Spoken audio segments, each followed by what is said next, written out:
A 31-year-old Kailua man who was involved in a police standoff 10 months ago is back in police custody tonight.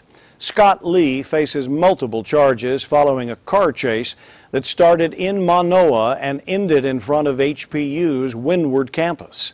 Ron Mizutani has more on our top story.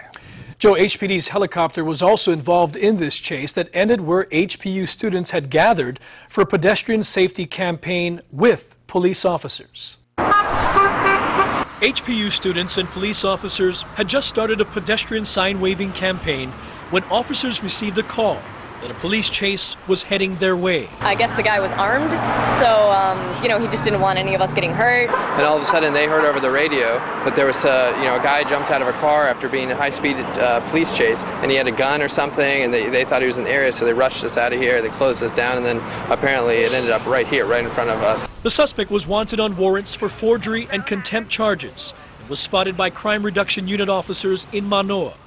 Before reaching Kamehameha Highway, the suspect tore through several Kailua neighborhoods on only 3 tires. I think this is what was from the car, came around here and dragged whatever it was dragging. I don't know, you can see it goes all the way down the street. That's the noise we heard. It sounded like a train or something. Matt Adams was gardening when the van raced by his home with a dozen officers in pursuit. I got excited and I wounded myself.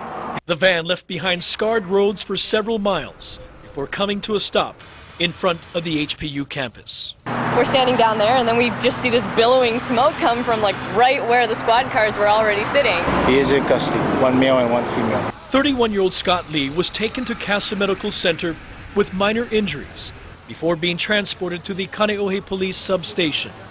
A 21-year-old woman who was with Lee was also taken to Castle before being booked at the Kaneohe Police Station. I'm glad the police officers caught him, and I commend them on that.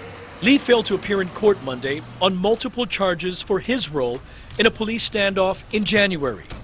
Police believe he was the armed suspect, wanted in a string of crimes in Ka'ava. How ironic is that a police chase goes on when students here from Hawaii Pacific University are doing a pedestrian safety awareness day. Once the van was removed, HPU students returned to their sign-waving campaign. We got the all clear and now we're back. Now, Lee has a lengthy criminal record, including 9 previous convictions. Police say the van was involved in 3 minor vehicle collisions before it finally stopped. Ron Mizutani, KHON2 News, Hawaii's news leader.